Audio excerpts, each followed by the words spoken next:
Thank you guys so much for coming today. This is the second meeting of the new Neuroscience Communication Affinity Group. And we're so happy to have Dr. Hendricks here, who was recommended to me by some people at the Society for Neuroscience who focus on advocacy and outreach. And they directed me to Dr. Hendricks, and I'm really excited to hear from her today. So she is a cognitive science who got her degree from UC San Diego. Today she's a Kavli Civic Science Fellow and also on the vice chair of the leadership team for ComSciCon, which I'm sure a bunch of you got an email about recently. I did, which is a workshop series for graduate students by graduate students. And today her work focuses a lot on science outreach. So I'm really happy to hear about that today. And I'll just turn it over to you now, Dr. Hendricks. Thank you. Great. Thank you, Zoe. And it's really good to meet you all. And also, please feel free to call me Rose as well, but I appreciate that anyway. My goal for today is to just share a little bit about my journey. I'm guessing I'm not too many years ahead of any of you, honestly, in terms of career progression, but that helps because it means I'm pretty close to kind of being in your shoes as well. So I'll share a little bit about, what I've learned and what I've done so far and a few of the sort of takeaways for me that I use to kind of guide myself in thinking about careers. But as I said, I would love for this to be pretty informal. So certainly feel free to jump in at any time, but at the minimum, after I share my thoughts, I'll definitely open it up. So so I'll look forward to hearing what you're all thinking about too. I'm going to share my screen. And do you see just a slide? Great. Okay, so I think the relevant part of my story starts, as you mentioned, Zoe, at UC San Diego, which is where I completed my PhD in cognitive science.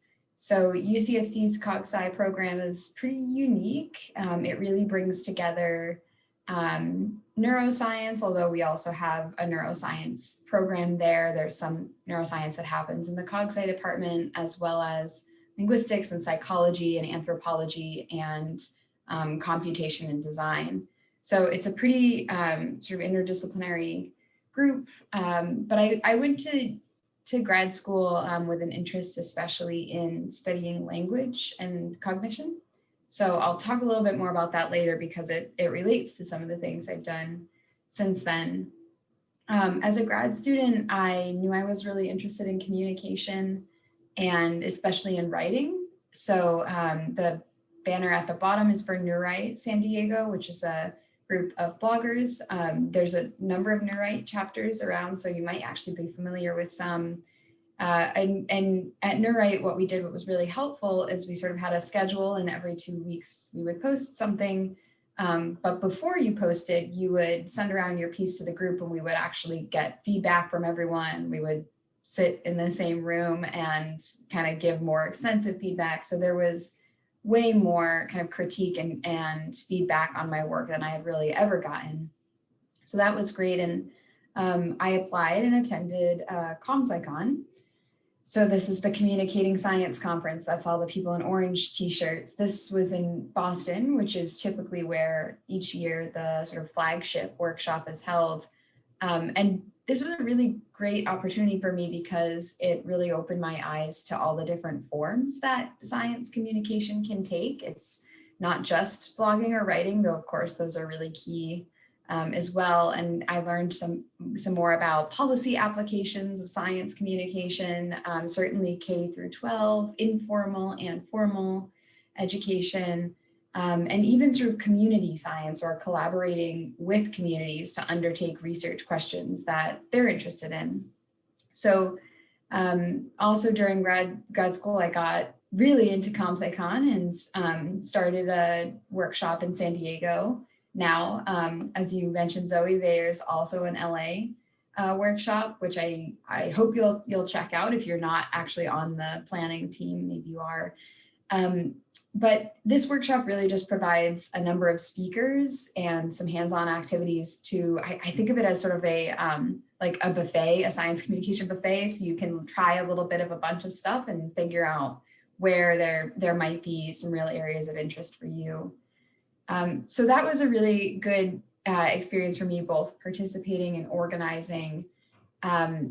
And then, as I mentioned, I studied language and cognition, and sometime maybe around the middle of my PhD, I started to realize that insights from that research were really valuable for science communication, for communicating effectively. So let's see, I started doing a little bit more. The top is an actual research paper I worked on, just to sort of show you an example of how from peer-reviewed literature of basically this paper showed metaphors matter. They shape the way we think about diseases, especially about cancer and people's experiences.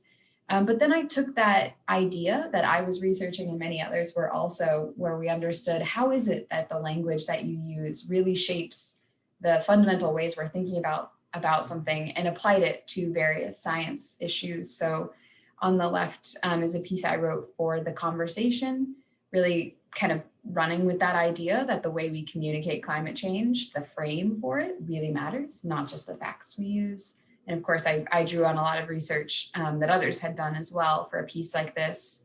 And I tested out the picture on the right that says Metaphor Missionary is an event called Ignite that I participated in, where you do 20 slides in 5 minutes.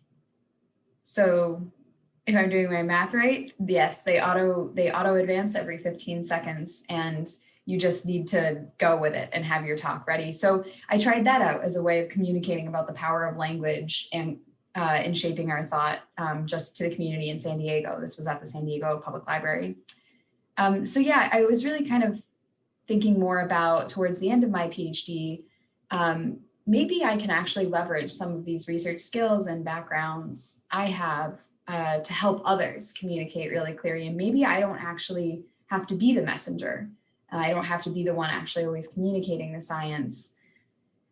So I then kind of started looking for opportunities to do that. And I didn't really have words for what that was, like someone that wants to help other people communicate science well by leveraging research.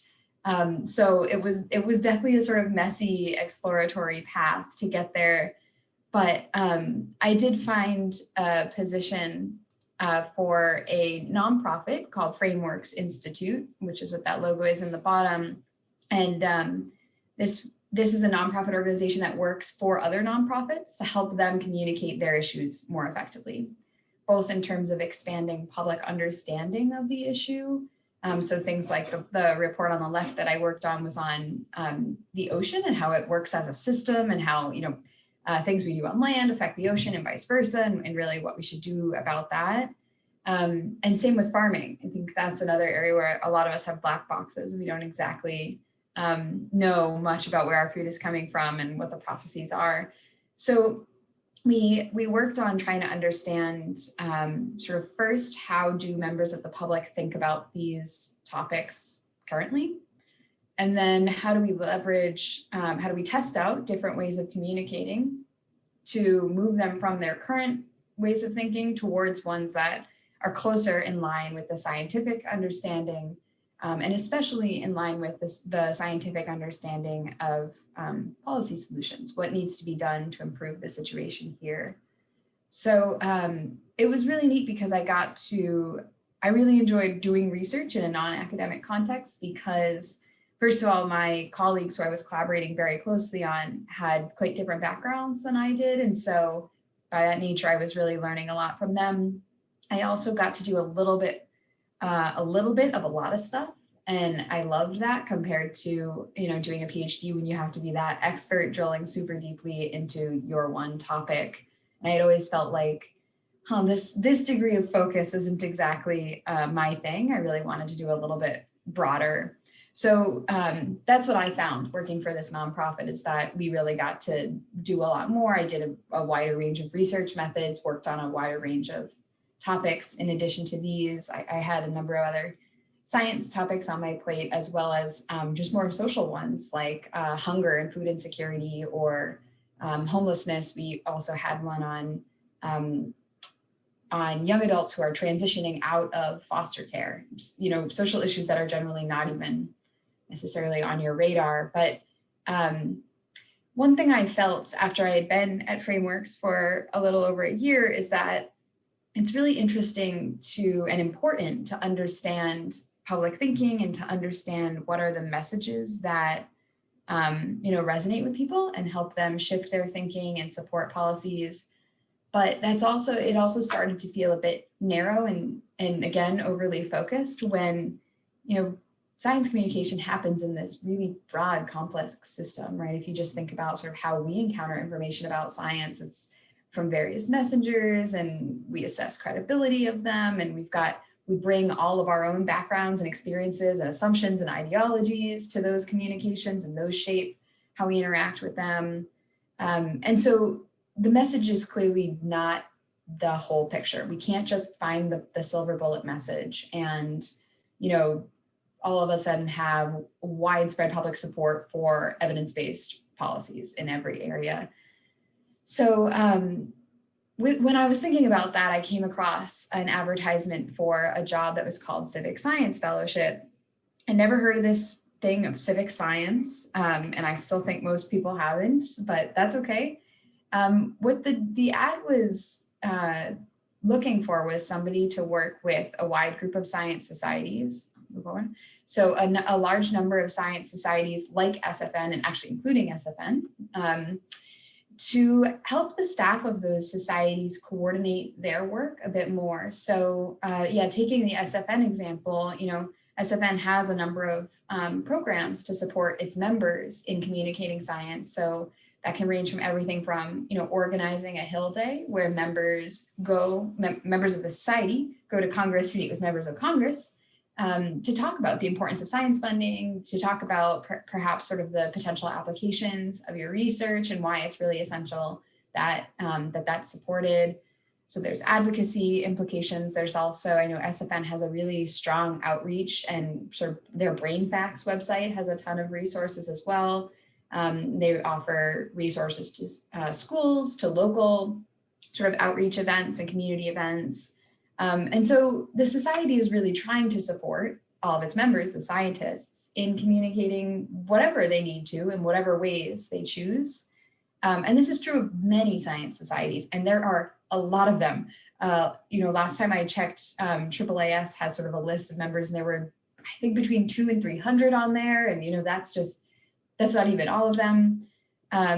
So lots of these societies care about this. They want to support their members. They're starting to do stuff. It's kind of newer in many cases. It certainly hasn't been the case, and maybe you've observed this in your own sort of departments and communities that, earlier career researchers tend to prioritize public impacts and communication a bit more than later career ones, of course, not across the board. But anyway, it's somewhat newer for these societies, and they're each trying their things. They're kind of reinventing wheels left and right when it comes to programs for their scientists. They don't really know if what they're doing is helpful or if it's really making an impact. And so that's where the interest came, is why don't we work together, create sort of a network where we can learn from each other. Here's what we're trying. Here's what worked. Here's what didn't work. Do you have resources on X? And as a result, more scientists get more support from their scientific societies to do this important work. So I read that ad, and frankly, it wasn't even that clear in the ad. And I was like, I have no idea how someone would do this, but it does sound important. So I'm going to try. And it worked out. So I started in this role last summer, 2019 summer. And this picture is actually, both of these pictures are shortly after that, where we got scientific society staff together in a room to just talk about what are our challenges, what are our opportunities, what do you want to do together? Like, where can we make an impact? And what we've kind of landed on is we've created a number of channels and ways for these staff to connect with each other, which were basically absent. And it's even more amazing because almost all of these associations are based in Washington, D.C., which is where I live as well. They're all down the street from each other. Sometimes they're sharing buildings and they don't really have opportunities to talk to each other. So we have more, events where like we're having one, what's today? Tomorrow on, different awards that societies offer and for their members who do science communication and what is the impact of those awards. So then people can say, okay, SFN does this, that seems like it would work at ours, or we do this and someone else could learn from that. And we're also taking on some collaborative projects as well. So projects where we might be able to do something together that no society could do on their own.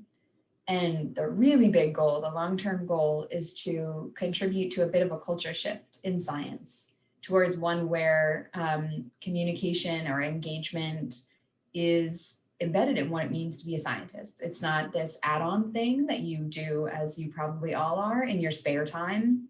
And sometimes, avoid telling your advisor, or you're like, have to skip something if your experiment is going some way, but actually, like I said, embedding it in what it means to be a scientist. So when you go to apply for a job or a postdoc or tenure, being able to show that you've made an impact publicly is something that matters and counts and helps you out in your career. So that's the sort of long-term, big picture vision that we hope to achieve.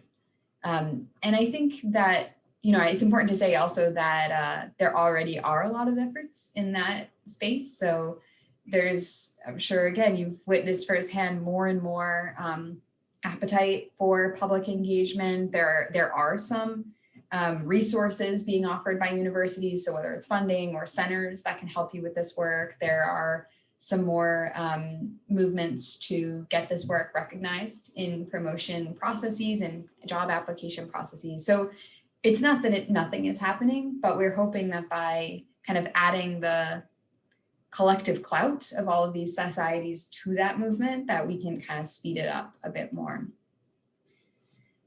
So yeah, some of those projects I'll just mention towards as sort of my final point is some of those projects are, one of them is to help science societies do more to train their members to do various kinds of communication, and importantly, to do it really well. So we have lots of, I'm sure you've come across resources like this, like, don't use jargon, try to use, sometimes it's called like lay words or whatever, or use an inverted pyramid, right? Like in research, we start with like the intro and the background and the methods. No, for public communication, say the point right away and then start telling us all the details. So we have a lot of resources on sort of the tactical stuff like that, but we don't have as many resources on the system, as I was mentioning earlier. So what about the history of science society relationships, especially with various communities where science might have been weaponized against them in the past, or they may have been just systematically excluded from it. And what does that history tell us for the ways we communicate science today, and things we need to be mindful of, and strategies we need to think about? I haven't seen any training on that kind of thing, or thinking about what are some of the, the psychological biases that we all bring when we encounter any information, and how does that sort of just knowing about that affect the way maybe that we communicate our science, and how we choose to go about doing that, who we choose to be the messenger. So those are just two examples anyway of the kind of more social and systemic aspects of science communication that we're working to build capacity on within the science societies, so that those staff can share it with their members. And of course, then their members can share it with each other and sort of more broadly. And then, just the other project I'll mention is we're also working towards, I've alluded to, understanding when we, say when SFN offers, I think they have, for example, undergraduate travel awards for if you've excelled in outreach and you're an undergraduate, you might get a free trip to the conference. Maybe they have something for grad students, but I'm actually not sure. What is the impact of that? How does that affect the person who has received that award? Does it affect their career? Does it affect their community? Do their peers start saying like, if SFN paid for them to go to the meeting, maybe this is actually an important thing that we could be doing. does it affect their, maybe a award, not award like that, but maybe a large award, does it affect their institution? Does their university say like, hey, we can brag about this and that this makes us look good? And, you know, we kind of like that. So we're looking to expand sort of the incentives that are offered to scientists and the rewards really as part of our strategy towards making that kind of culture shift. So that's all I wanted to share by way of slides, but I did also jot down a couple more notes that I thought might be interesting to bring up before I sort of invite you all. One is, I think, sort of a theme in that story I just shared is, for me, realizing that there is a really pretty kind of a gray line, but still a line between being a science communicator and somebody who helps build capacity for science communication. And, you know, for me, I've found that the latter is a bit more of a good fit, at least for now, though I certainly started out as a science communicator. But I think there is a kind of growing field of positions and opportunities to help others build their capacity in many different ways. So that can be, you know, working at a university and building relationships with the community, or you know, also opportunities like being a trainer of science communication, or sort of all sorts of building infrastructure to support science communication. So I guess that's one piece. And then the second one was also just a few of the sort of pieces of advice. And I use quotes because I'm generally not a fan of advice, but some of the things that have been shared with me that I think they worked. So I will share them in the event that something resonates with you as well. One of those is just expose yourself to as much as you can, especially in grad school. And this is actually when it can be really hard, because I recognize the demands that research, but, you know, research is a full-time plus job. And so then going out and finding other ways to expose yourself to opportunities can be really challenging. I've definitely found sort of various communities for this. So Neurite and ComSciCon, as I mentioned, I volunteered in some things in San Diego, like I judged a science fair, which might not sound like science communication, but actually I got to talk to middle schoolers about the science they did. And that was really fun. Did a couple of sessions, you know, high school outreach. I went to, there's a Santa Fe science writers workshop each year. I tried that. I went to the National Association for Science Writers, did that Ignite talk I mentioned. These are all over the place. There's not really a coherent theme. They were more like a thing came up, I was curious, and I tried it. So I think that idea of prototyping, right? Just being like, I'm going to try this one talk or this one science fair and see what comes of it. And then sort of assess afterwards, okay, what did I like here? What wasn't quite right? Was really helpful. And again, it wasn't a linear process. It wasn't like, yes, writing, not for me, this, yes, for me. It was much messier, but did eventually somewhat coalesce. I also found social media to be a good tool for exposure. I was a lurker for a long time. And I think that's okay, because you start to sort of figure out who are the people or the groups doing stuff that interests me, and you can lurk, and that's totally fine.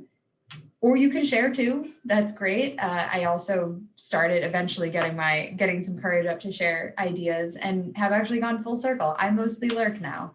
And I think that's totally fine as well. But you know, you can find what works for you with various platforms. I do think Twitter, because scientists are all over Twitter, is a great tool for, especially for learning about some events and some opportunities. It might not be a great tool for connecting with various public audiences that you want to communicate your science to, but it's a way of learning from other science communicators. It is also a way of connecting with policymakers if policy and advocacy is one of your interests for your communication. Another form of sort of prototyping and exposure that has been really valuable is organizing informational interviews. So just sort of finding somebody who's doing something interesting and asking for 30 minutes of their time.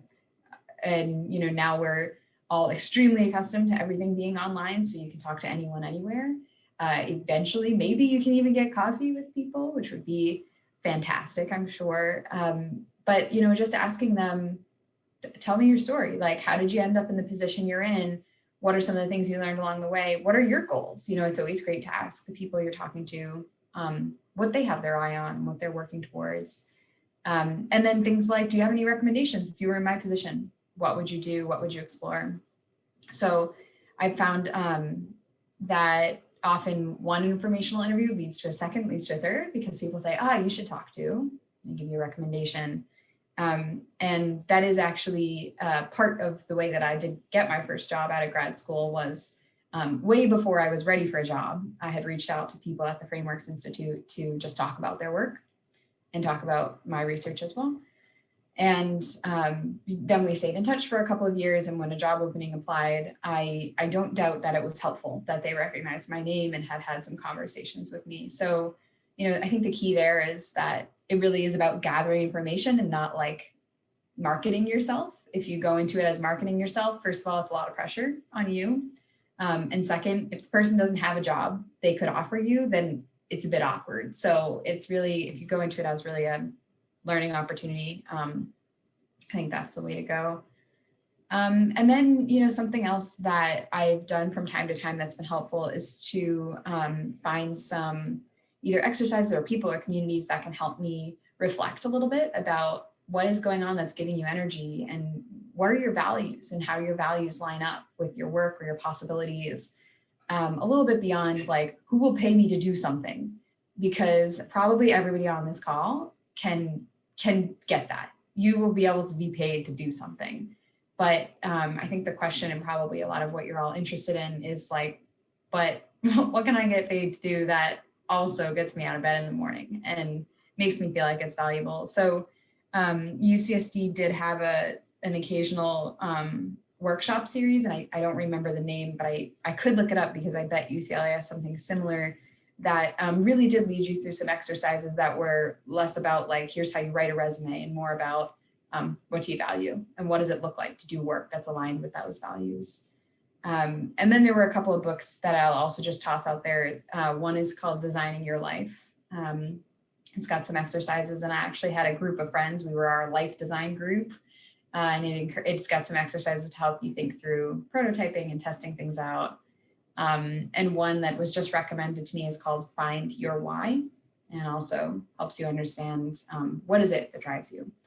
So yeah, in conclusion, it is not linear, but there are really promising things, I think. And, you know, what you're all doing is clearly one of the steps along the way, which is just kind of explore possibilities and practice skills and sort of see what sticks. So that was actually a lot more than I intended to talk. I would love to open it up for reactions, reflections, questions, whatever you'd like to talk about. Hi, thanks so much for coming to talk to us today. Yeah, first to the group here, I wanted to say that what really resonated with me was you saying like find your community that you draw energy from and your shared values. Just a quick plug that Zoe and Lauren, who we coordinate the group with, I get an immense amount of energy from working with them. I get a lot of like inspiration and joy for doing something that sometimes, well, not as a good communicator as you are, I'm trying to learn. But that kind of goes into my question, which is in terms of science policy, I think a lot of it is framed in justifying bringing our research and our expertise into the public sphere, like saying why it's relevant to policy, like why it's relevant to public life and public health. And I know you don't want to give us too much advice, but something I did want to ask about was I really struggle, I guess, to justify the value and importance of science communication to the people I work with, like my colleagues, and you mentioned like our PIs. So for example, like sometimes when we throw events, I have to like very actively think about how to pitch it to like other graduate students, which is a good exercise because something that's like very appealing and obvious to me. Like it's good to take a step back and think about how to communicate that value to other people. So that was not a very coherent question, but I hope you understand what I'm asking. Yeah, I do. And I actually think I might have a resource to share on those lines. So here's my interpretation of what you're asking is sort of how do you make the case for this work, and maybe especially to different audiences who have different priorities and perspectives. And I think actually first, is that what you're asking? Yes, and then also I realized that the first part of what I was trying to say was that please reach out to us anytime, because this is a new group, and we are trying to understand like what would be valuable to everyone here, and we definitely want your input. Got to say that. Awesome. Yeah, no, that's great. That's important. So actually one of the projects I've recently worked on is developing a toolkit that's called Making the Case. And it's about how do we convey the importance of this work. I'm going to drop it in the chat right now. It's a little bit long, but please feel free to have at it and use it in any ways that's helpful. But just to give you a sense of what this is I did kind of literature review, both of peer-reviewed literature, but also just sort of like articles and blogs and stuff that were online to understand what are the cases people use to say why. And I call it civic science because that's what my job title is. But you see, I listed out a number of terms underneath that this is also about those things. So yeah, I just kind of collected all these arguments that people were making. Why should we do this? Why should we support public engagement, community, science communication, and broke them down into 4 things. It's because it's good for scientists to do. There are career benefits, there's sort of self-improvement, satisfaction, there's lots of things like that. It's good for the scientific field itself, because when we communicate, we think about things in new ways, because we hear our audience questions, we hear sort of get their input. It's good for our universities because it's visibility and it helps them build relationships with communities. And it's good for society. It's better to have and really put an emphasis on that 2-way interaction where scientists are able to share what they're learning and what they're working on, and members of the public are able to share their priorities and their questions as well. So I broke it down in those 4 and included resources and quotes. And then the last part of the toolkit is all about, okay, so it's important to support this. How do we do that?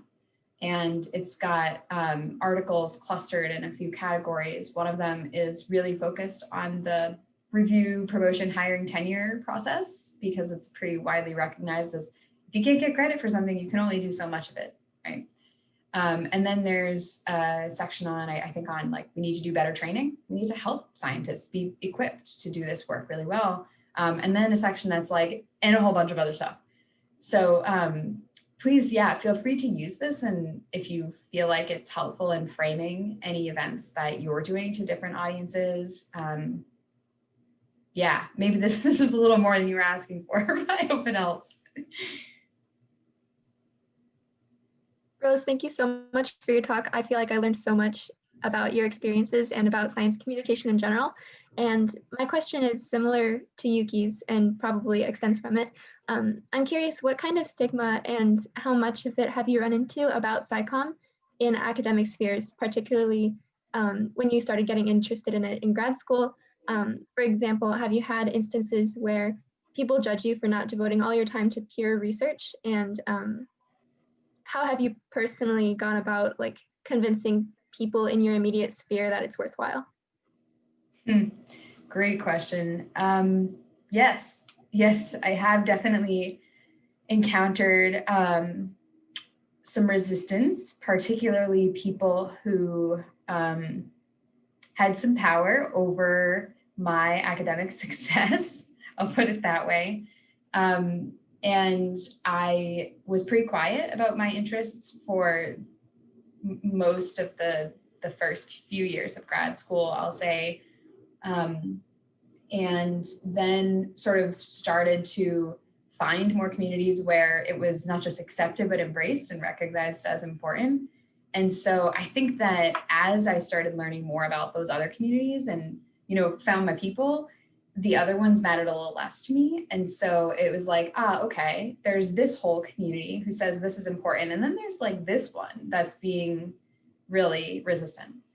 And as I said, there are power dynamics that differentials, and that's challenging, but I do think it was the size of the growing interest in other people who recognize the importance of this and also provided opportunities. So, you know, if I wasn't getting that from necessarily the faculty in my department, other people were saying like, oh, look, here's this thing you can try and this thing you can try.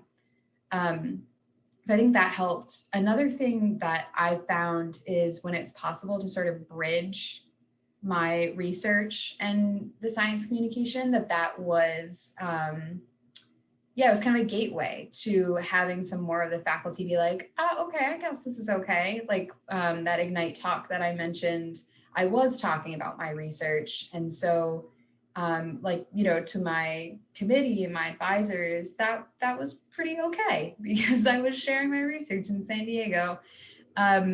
So and certainly I communicated about science well beyond my own research, but I do think that kind of thing is a helpful gateway.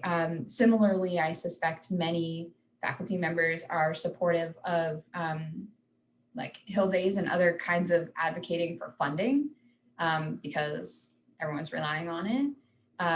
I don't think that should be the be all end all of science communication, but I do think it's a piece of it. And so if that's a piece that helps you kind of practice and get a foot in the door while gaining the acceptance you might need. So I think that's one thing, is to look for who are the people who, you know, have power over your academic success and what kinds of science communication is okay for them. But they don't know, nobody owns you. So you also can find, you know, those other communities and explore the things you're interested in. And then maybe one more thought on that is I do think, and this is a little bit biased for my current position, but science societies are great because especially a lot of more traditional academics do see their value, actually more so than early career people do, I think, in a lot of cases, where if SFN is doing something, then it's pretty good. It really might, and I also believe that, by the way, but recognize that later career scientists kind of hold that. So looking to opportunities that are, you know, led by your society or something like that is probably another way to, a gateway, again, sort of start doing more of this work.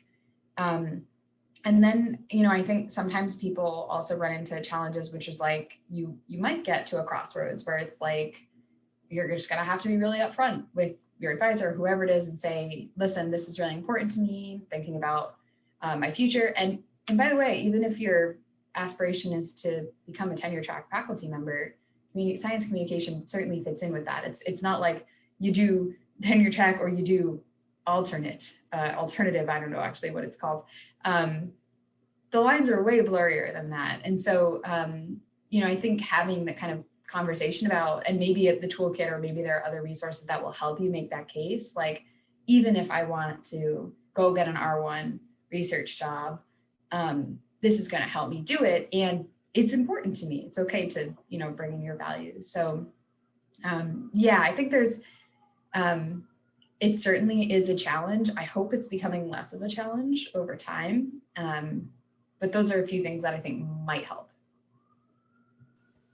Thank you so much. I'm going to add, I have a question also along these lines before we, because I'm sure someone has another question on another topic, but so kind of you were talking about these projects you're working on about creating incentives for people to get involved, for scientists to get involved in this kind of stuff. So I'm wondering at the level of like PI, like what types of incentive structures do you think would help? Because I feel like I completely agree with the idea that like when SFN is doing it, it's like I did the, I'm doing the ECPA thing with the Early Career Policy Ambassador with SFN, which if anyone wants to talk about, let me know, it's great. But that I feel like is a pretty easy sell because it's not that much of a time commitment and it seems prestigious because it's Society for Neuroscience. But I'm wondering like, I don't know, you know, like when you write grants, there's sections maybe for, you know, like what type of SciComm are you doing or things like that, that might kind of bring it more into the normal cultural like atmosphere of academia instead of being like this. But at the level of PI, do you think like that wasn't so very coherent either, but. Yeah, No, I think I understand. So sort of what is it that we could, what levers are there to tinker with that would perhaps make a difference on what PIs do and what they support? I do think reform of the tenure process is really important, and it's both. So there's kind of like two levels, right? And one is recognize important work, even when that's not, peer-reviewed publications in specific journals and the number of citations they've gotten, but recognize work that makes an impact. And so one person might do all their peer-reviewed stuff and that's their whole tenure package, and maybe that's okay. And the second person does some of that for sure, but also has some real demonstrable public impact through their outreach. And I think those should both sort of carry some weight. And as we know, that's really not the case right now. So step one is recognize impact where it's happening. And that's not saying, again, that everybody has to do it. Maybe we'll get to a world where everybody does have to do some kind of public impact. But I think a very reasonable step is that first one. So I think that would help for PIs if they see that, okay, I can do this work and still get credit, or even if they see my peers are doing this work and getting credit. I think especially for people who already have tenure, it's like, oh, well, what do we do now? When they start seeing, other people coming up for tenure and seeing their work and seeing it being well regarded, I think that will have a really big impact. I also think that similarly, as they start seeing their students who might be doing some kinds of outreach and engagement and then going on to achieve whatever it is, it might be an academic job, it might be something else. That again is like, yes, they blogged in grad school and they turned out okay. All right. The more we see those kinds of things, I think that is really important. In addition, I think, because I think a lot about what the role of science societies can be in this, I think that societies have a responsibility to be really vocal in signaling the value of this work. So, SFN offering a program is one thing, an award is another thing, especially societies have pretty prestigious research awards. If we look at, well, what would it look like to have an award that says you made a public impact, regardless of what your publication record looks like? I think that would hold quite a lot of weight. Even just having science societies sort of come out and say this stuff. So a lot of societies have like a president's column in their newsletter. The society I work for, American Society for Cell Biology, we had the president did write quite a bit about outreach. And I think that's a huge signal that a lot of PIs would take really seriously. So I think, as societies talk more and more about this and show that it's a priority, I do think that's really big. And then the last thing is that I think there are already some academics who are really well respected in their field and for their public work. It's not a huge number of them, but I think to the extent that they can sort of serve as champions and first of all, share what they're doing. They don't need to kind of do it on the side, but actually say like, oh, I'm going to do this interview, this whatever. And to encourage the researchers around them, whoever it is that are their mentees, and to make sort of opportunities visible as well. So I hope that we'll see some more of those champions kind of like stepping up to encourage the culture change. But I do think it's a like multi-pronged strategy to shift something as massive as scientific culture. So, I see a question in the chat too. Strategies to combat distrust of science, both on a personal and community level. Yeah, that's interesting. So I think there are probably a couple of causes of distrust, and maybe each one has different strategies.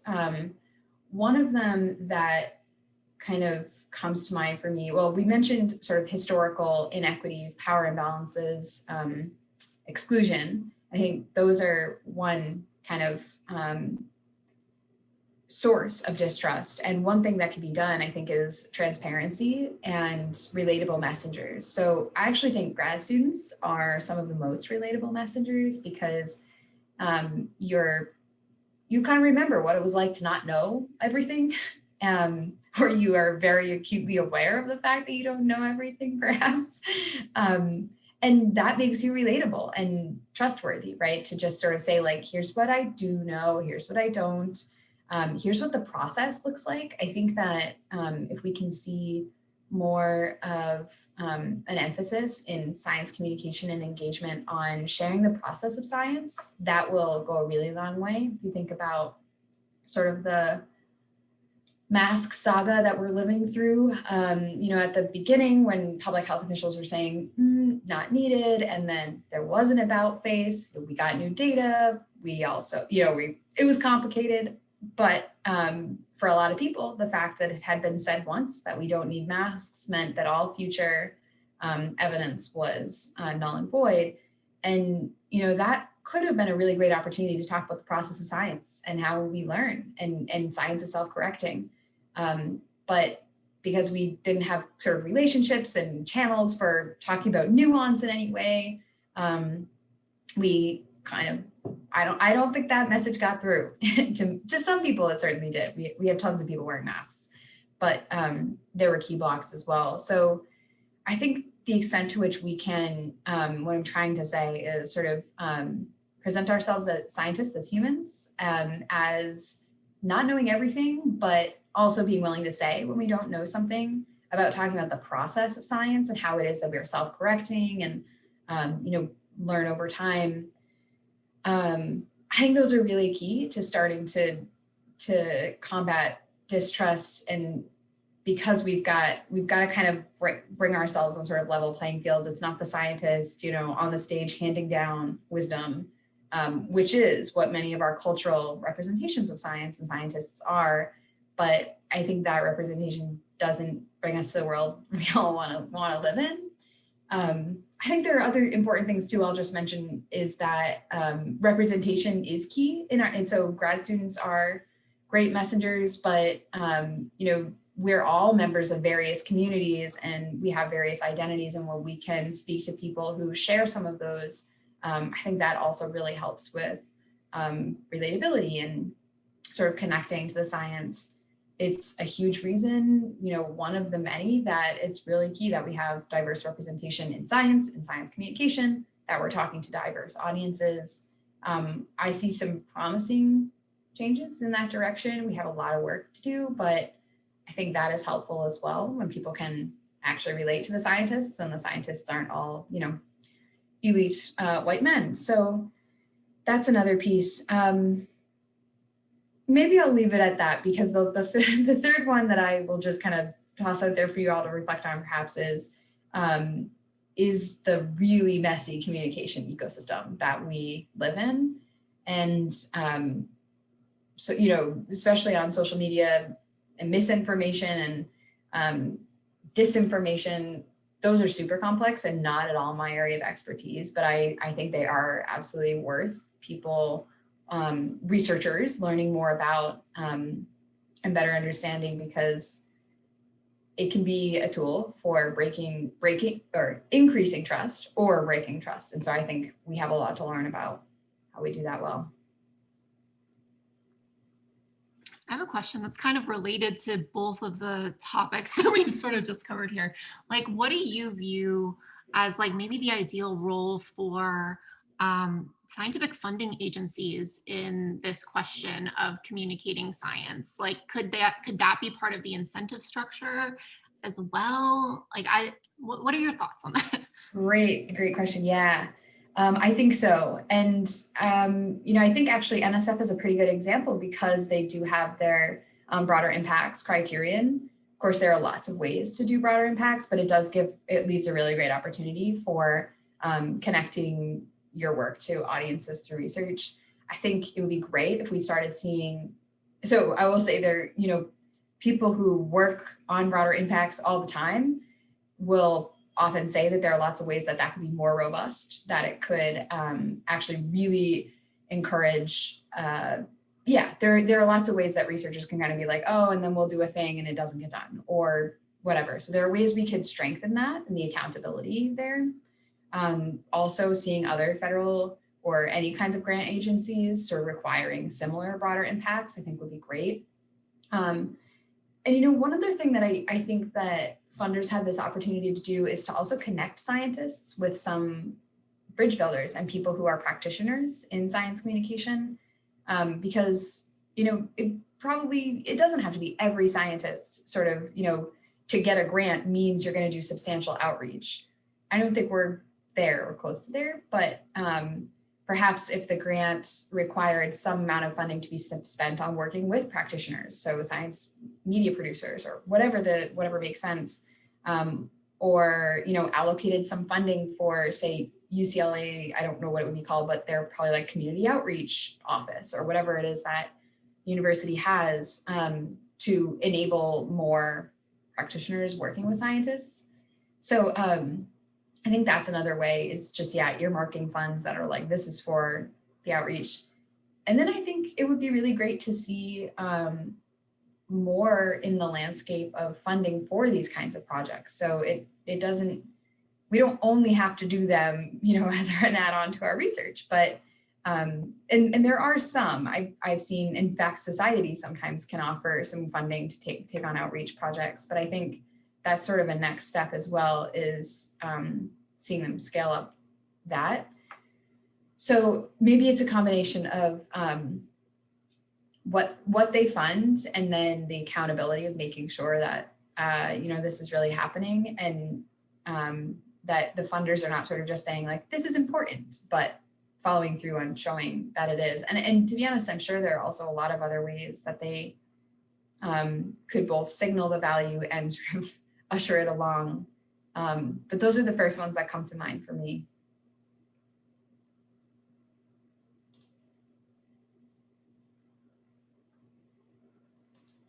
Any others? I can ask another one if no one else has anything. So I was wondering, when you were talking about Neurite, I think it's called, because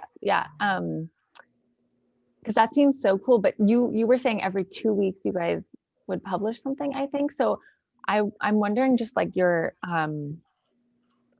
I guess your experience and your advice in terms of like time commitment to these types of things, because we've been writing some blog posts and things like that, and it ends up taking so much time, and I love doing it, but then it's like, then I have 3 manuscripts that I have to write also. So it's like, what did you find was like, balance? That's great. So I think the key for that particular group was pretty large group of writers, and every 2 weeks, it's one person who's mostly responsible for the post. So, if we would be meeting on a Thursday, on Tuesday or something, they would circulate it, and I would spend maybe an hour going through and giving feedback. Then I would go to the meeting on Thursday. We'd talk about it for, a half an hour, because we'd usually do 2 posts in one day. I might have actually published every week. I'm just thinking about that. But it was a large group of writers, and people had signed up and things like that. So most of the time, if you weren't the writer on deck, it was like, an hour or so of giving feedback on each piece. And it was also a large enough group that if you were having a crazy week, you could step out. It wasn't like, oh my God, that person didn't give feedback. So I think, that combination of having a pretty large group, a sort of schedule, and ways to give asynchronous feedback in addition to in-person was really key. And I think I dropped their link in the chat in case, I'm sure they would be happy to talk to about like the specifics of how you set something like that up. I think there were a couple of leaders who I'm sure put in more than an hour a week in terms of, coordinating people and things like that. But I think that finding a way to distribute the responsibility is super helpful as well. Oh, and the other thing is that I think a number of people would write about things that they were learning about anyway, whether it's a class they took and then something piqued their interest or is related to their research. So they, first of all, had the background, and second, it benefited them in other ways to be doing the learning in order to write the piece. So I think, like, my grandmother was having brain surgery, and of course I just wanted to learn about it, and so wrote a piece about that. So it was work, but it was like something I really wanted to learn about anyway. So I think that's another way to sort of make it a good use of time.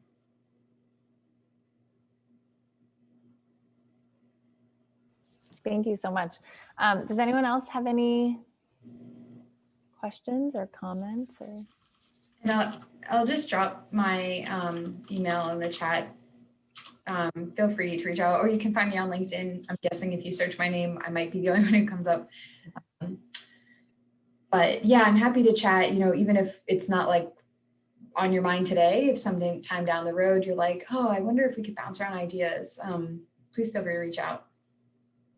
I don't have a question. I just wanted to say it was so helpful to see your process and how you walked through each step that you did and kind of what you learned from that. So thank you for not only speaking to us, but being so upfront and like walking through your mental process. That was super helpful.